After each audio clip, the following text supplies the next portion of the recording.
오늘 본문 말씀은 사실 교회를 좀 다녔다, 그래도 나이가 좀 다녔다라고 하는 성도님들에게도 아마 생소한 본문일 수 있습니다.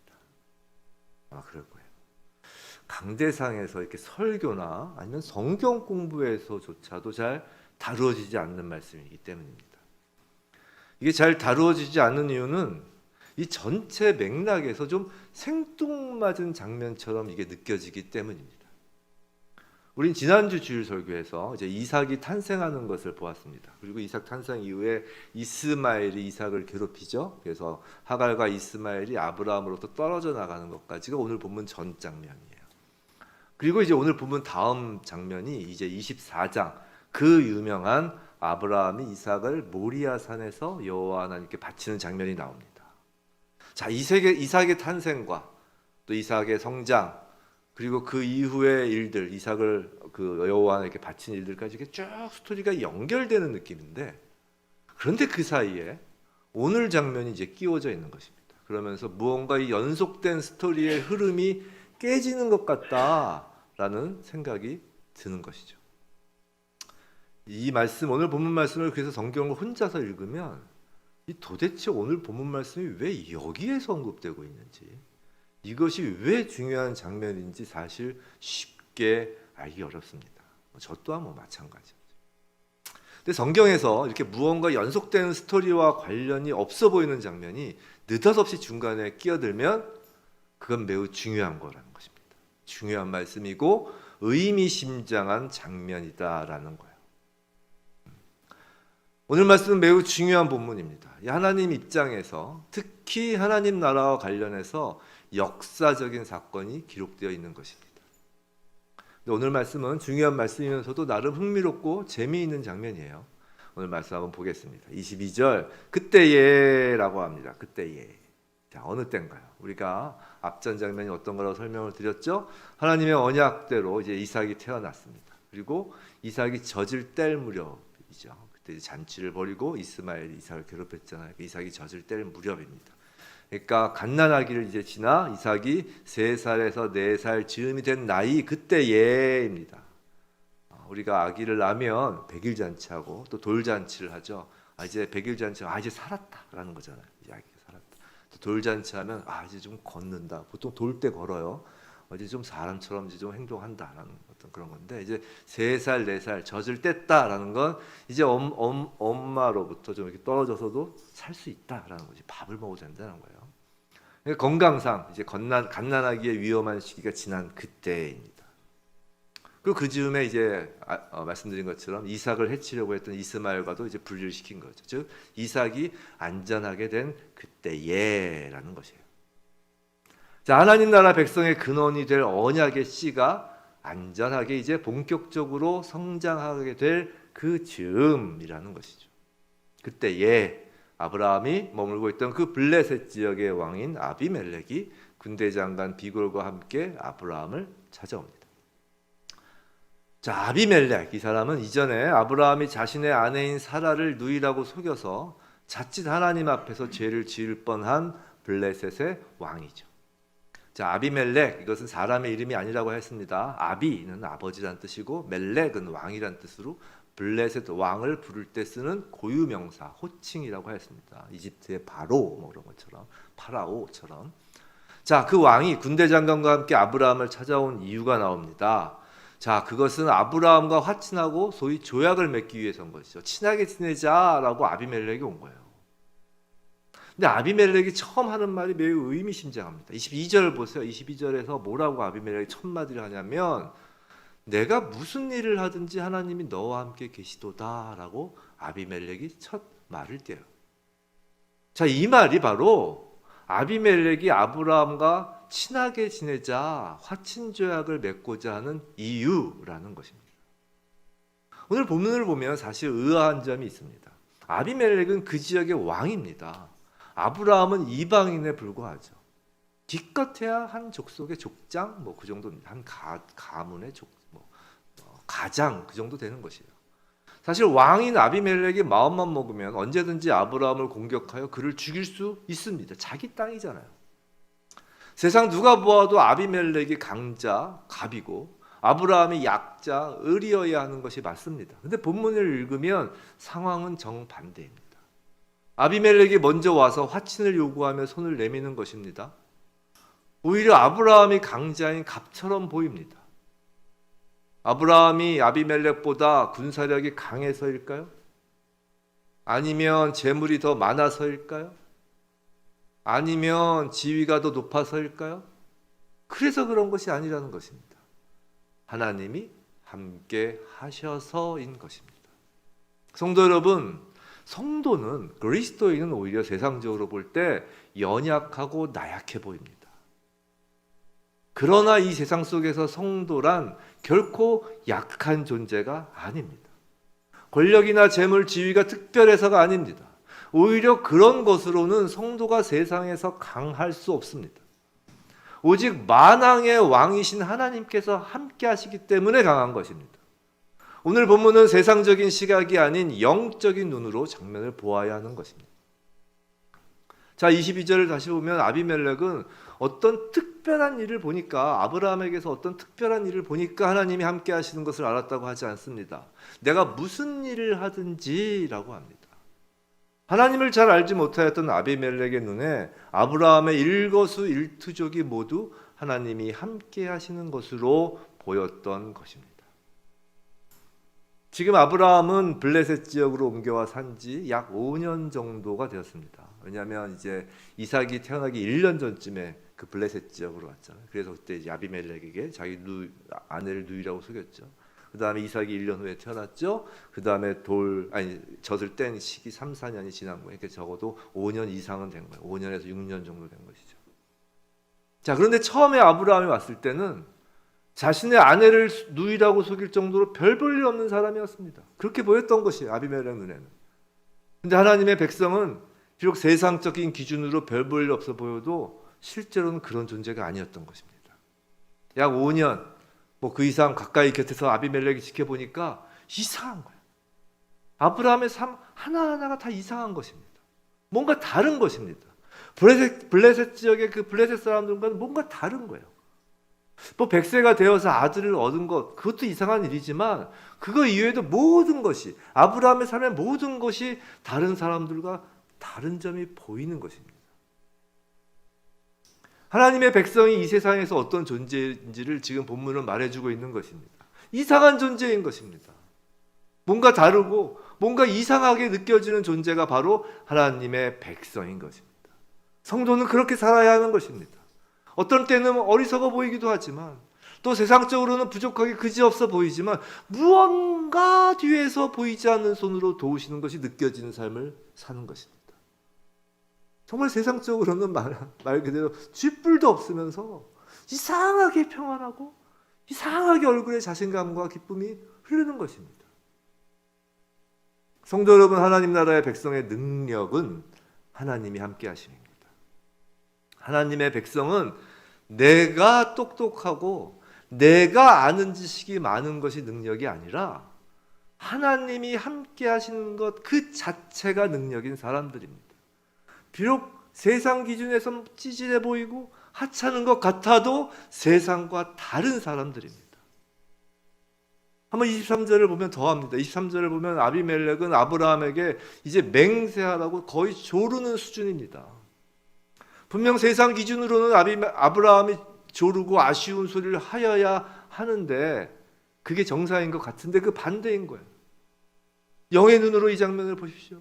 하나님 나라 관점에서는 언제나 하나님이 함께 하시는 하나님의 백성이 강자 갑인 것입니다.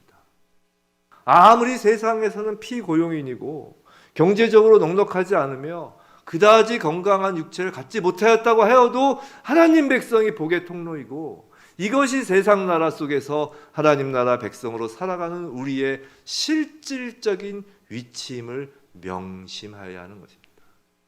사랑하는 성도 여러분, 그렇기 때문에 우리에겐 낙심이란 단어가 어울리지 않는 것입니다. 실패란 단어도 있을 수가 없는 것입니다. 왜냐하면 하나님께서 우리에게 낙심하지 않으십니다. 하나님께서는 우리를 보시고 낙심하지 않으세요. 하나님은 우리를 보시고 포기하신 적이 없습니다. 또 하나님의 일에는 실패란 있을 수 없기 때문입니다. 하나님은 언제나 성도와 함께 하십니다. 다만 문제는 우리를 통해 하나님을 드러내는 일에 전혀 무관심하다는 것에 문제가 있는 것입니다. 우리가 우리 자신을 드러내는 일에만 관심을 갖고 애를 쓰기 때문에 능력이 없는 것입니다. 무능력하고 찌질한 세상 기준으로 그런 나를 포장하여 세상 기준에서 굉장한 사람인 것처럼 드러내려고 애쓰면 애쓸수록 우린 더욱 이 세상에서 무능력해집니다. 세상 속에서 세상의 방법에 따라 세상의 시각에서 능력이 있어 보이는 사람으로 자신을 드러내려고 하면 할수록 하나님 나라에 속한 백성이기에 세상 속에선 그저 그런 남과 똑같은 사람, 아무것도 아닌 사람이 되어버리는 것입니다. 세상은 언제나 자신의 머리 위에 세상 기준으로 더 높은 갑이 있을 뿐입니다. 어제 저희 집에서 재밌는 얘기를 했어요. 우리 집에 갑 순위를 정했어요. 누구라 얘기할 수는 없죠. 어떤 딸이 울트라 갑, 그다음에 갑, 그다음에 작은 갑. 저는 이제 뭐였을까요? 저는 딱 그러더라고요. 어떤 딸이 누구라 얘기하면 안 되니까 병 중에 을도 아니고 병이래.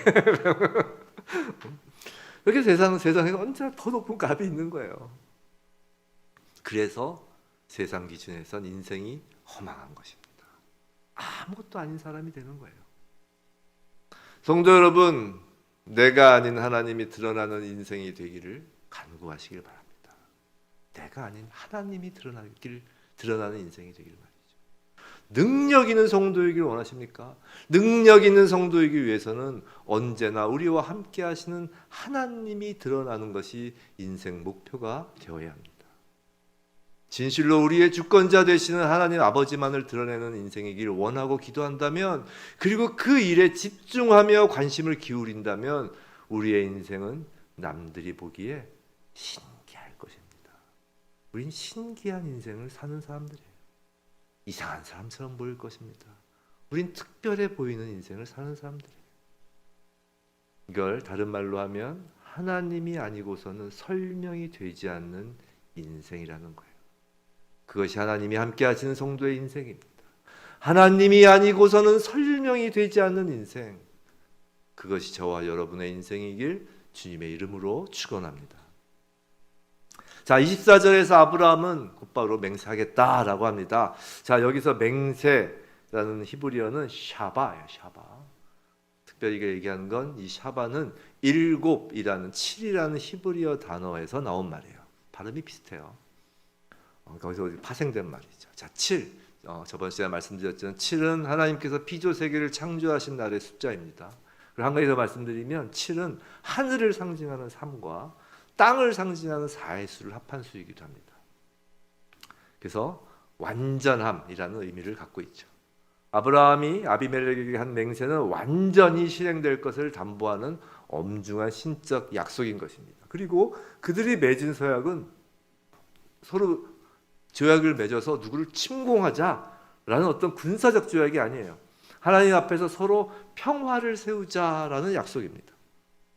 하나님의 언약을 받은 아브라함이 이 땅에서 처음 세상 사람과 세운 맹세예요. 하나님의 백성이 세상 사람과 맺은 첫 번째 맹세는 평화의 약속인 것입니다. 이 땅 위에 하나님 나라를 건설하는 것은 바로 이렇게 하나님 나라의 그 백성을 통하여 평화 조약이 맺어지는 것입니다. 하나님이 함께 하셔서 실질적으로 갑이 된 아브라함이 하는 일은 평화의 서약을 하는 것입니다. 하나님 나라의 백성 갑은 세상의 갑과 다릅니다. 이 땅 위에 하나님의 평화를 건설하는 존재인 것입니다. 자, 근데 25절 이하에서 매우 이제 재미난 장면이 나옵니다. 5절 보면 아비멜렉의 종들이 아브라함의 우물을 빼앗은 일에 관해 아브라함이 아비멜렉을 책망하매라고 하고, 그에 대해서 아비멜렉 26절 이르되 누가 그리하였는지 내가 알지 못하노라. 너도 내게 알리지 아니하였고 나도 듣지 못하였더니 오늘에야 들었노라라는 말이 나와요. 자, 25절에서 아브라함은 이 맹세를 하면서 예전에 있었던 일을 지금 끄집어냅니다. 다시 말씀드리지만 오늘 본문은 세상 기준 또 인간적인 생각이나 느낌으로 읽으면 말씀의 본질을 좀 놓칩니다. 자, 아브라함이 아비멜렉을 책망하는 건 이런 이유에서입니다. 이전에 아비멜렉의 종들이 아브라함의 식구들이 파놓은 우물을 빼앗은 적이 있다는 것이죠. 지금 아브라함이 자신에게 맹세하여 줄 것을 조르는 아비멜렉을 좀 곤란하게 하려고, 좀 계면쩍게 하려고, 그런 이유로 이 말을 꺼낸 것이 아니라는 거예요. 내가 이제 갑이 됐으니까 너 한번 옛날에 너가 잘못한 것을 한번 너 알아라. 이런 식으로 아브라함이 얘기한 게 아니라는 거예요. 자, 오늘 아브라함과 아비멜렉이 조약을 체결하는 장소는 이제 뒤에 보시면 브엘세바라고 이름 붙여진 곳이에요. 브엘세바인데 이곳은 어디냐면 이스라엘 가나안 땅 남단에 있는 네게브 사막이 있는 땅입니다. 광야입니다. 여기서 우물은 단순한 우물이 아니라는 거예요. 정말 광야 같은 곳에서 살아가는데 필수적인 생명줄과 같은 것입니다. 아비멜렉의 종들이 아브라함의 우물을 빼앗았다는 것은 단순히 그들의 재산을 빼앗았다는 정도가 아니라 목숨을 위태롭게 하였다는 것과 다름없는 것입니다. 근데 이것이 세상 속에서 살아가는 하나님 백성들이 겪게 되는 필연적인 일이기도 합니다. 세상 속에서 하나님 나라 백성들은 다 이렇게 빼앗기고 억울한 일을 당하는 것이죠. 근데 26절을 보면 아비멜렉은 정말 몰랐다는 것입니다. 너도 내게 말해준 적이 없고 누구에게도 들어본 적이 없었다는 것이에요. 그 우물을 아브라함 사람들이 판 우물인 것을 전혀 몰랐다는 것입니다. 이것이 세상의 모습입니다. 세상 사람들은 모른다는 것입니다. 몰라서 한다는 것이에요. 하나님을 모르고 하나님 백성인 것을 모르고 한 일이라는 것입니다. 예수님도 그러셨잖아요. 십자가 위에서. 저들이 자신들이 하는 일을 뭔지 모른다. 스데반 집사도 그랬잖아요. 돌을 던지는 사람들을 향해 하나님께 기도하면서 저들은 자신들이 하는 일을 모릅니다 라고 얘기했죠. 그런데 아비멜렉은 오늘에야 들었노라 라고 하는 것입니다. 성도 여러분, 그들이 모르기 때문에 들려주어야 하는 것입니다. 아브라함의 책망은 지금 아비멜렉을 야단치는 것이 아니라 아비멜렉에게 진실을 말해주는 것입니다. 그리고 그 진실을 듣게 함으로써 아비멜렉을 그 몰랐던 상태에서 아는 상태로 바꾸어 주는 것입니다. 성도 여러분, 이것이 아브라함의 후손인 저와 여러분이 세상과 화친을 맺으며 해야 하는 일인 것입니다. 평화, 화친이라는 것이 그저 좋은 게 좋은 것이다가 아니라는 것입니다. 그저 좋은 게 좋은 것. 너는 그곳에, 나는 이곳에. 너는 죄의 구렁텅이에 그냥 그대로, 나는 죄 밖에서. 그렇게 손잡는 것이 화친이 아니라는 것입니다. 비진리를 진리로 바꿀 수 있도록, 몰라서 하였던 것을 이제 깨닫고 돌이키게 할 수 있도록 하여야 그것이 진정한 하나님 앞에서의 화평인 것입니다. 성도가 세상의 핍박과 공격, 빼앗음과 착취 속에서도 세상과 화평하는 길은 그들에게 진리를 전하는 것입니다. 복음을 듣게 하는 것입니다. 믿음은 들음에서 난다고 하였죠. 그들의 귀에 진리, 진실을 들려주어야 한다는 것입니다. 믿고 안 믿고는 뭐 그들의 몫이지만 적어도 모르는 상태를 그대로 놔두면 안 되는 것입니다. 오늘에야 알았노라 라는 그 고백이 하나님 사람과 화평하는 사람들의, 세상 사람들의 고백이 될 수 있도록 진리를 알려주는 것, 이것이 성도의 할 일인 것입니다. 부디 저와 여러분을 통하여 세상 속에서 눈과 귀가 가리워진 그 사람들의 입에서 오늘에야 알았습니다, 이제 알았습니다 라는 그 놀라운 그 회개의 고백이 나오길 주님의 이름으로 축원합니다. 자, 그런데 오늘 이야기는 여기가 끝이 아닙니다. 오늘 제목이 뭐였죠? 에셀나무를 심는 자예요. 이제 에셀나무까지 가려면 아직도 갈 길이 좀 있습니다. 이제 더욱 중요한 내용이 계속해서 나옵니다. 27절. 자, 아브라함이 양과 소를 가져다가 아비멜렉에게 주고 온 두 사람이 서로 언약을 세우죠. 자, 여기서 양과 소는 이제 언약식에 사용하기 위해 제공되는 동물입니다. 우리가 그 근동 지방의 그 언약은 그 동물을 가져다가 반으로 쪼개서 그 사이를 둘이 같이 걸어가는 거에 언약식이라고 했죠. 그래서 하나님이 아브라함과 횃불 언약을 맺으실 때 그렇게 그 일을 행하시죠. 뭐 그 지금 양과 소는 그 일을 위해서 제공된 동물인 것으로도 보입니다. 근데 이것보다 그 다음이 중요합니다. 28절. 아브라함이 7 암양 새끼를 따로 놓으니라고 합니다. 자, 언약식에 쓰이는 그 양과 소 이외에 자, 별도로 아브라함이 7 양 새끼를 아비멜렉에게 따로 주는 것입니다. 왜 그럴까요?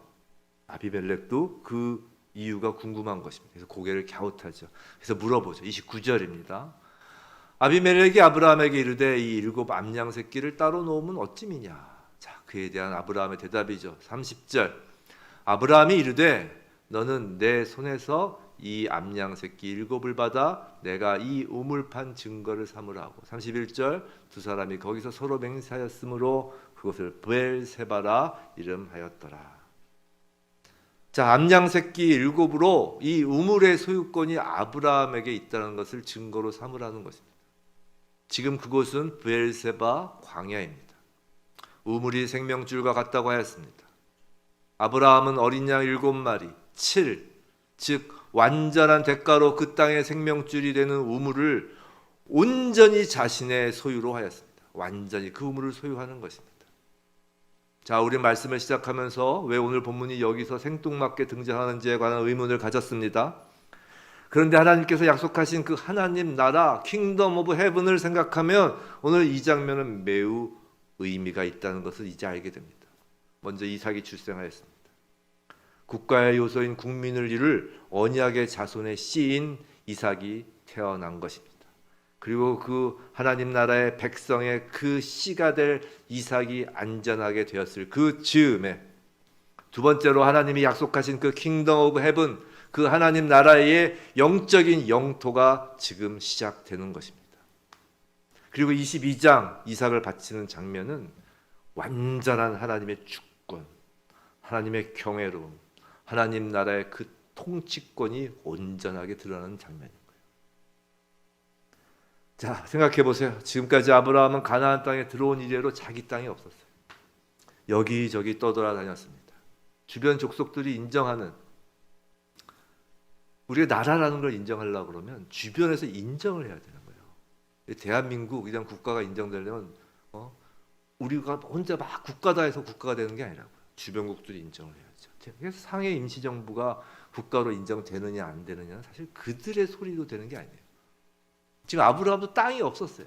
주변 족속들이 인정하는 자기 땅이라는 것이 없었습니다. 여기저기 장막을 옮겨 다닌 거예요. 근데 오늘 장면에서 어린 양 7마리를 주고 광야 지대에 우물을 소유하게 된 것입니다. 성도 여러분, 그 땅의 생명줄은 세상의 왕 아비멜렉 손에 있는 것이 아니라 이제 온전히 하나님 나라 백성인 아브라함의 손에 있게 된 것입니다. 얼마나 놀라운 일입니까? 그런데 그 대가가 뭐라고요? 어린 양 7마리입니다. 완전수 7, 완전한 어린 양의 대속으로 그 생명줄인 우물을 얻은 것입니다.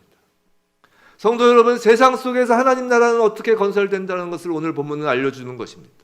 어린 양의 완전한 대속, 완전한 어린 양 예수 그리스도의 핏값으로 이 땅의 생명줄이 드리워진 것입니다.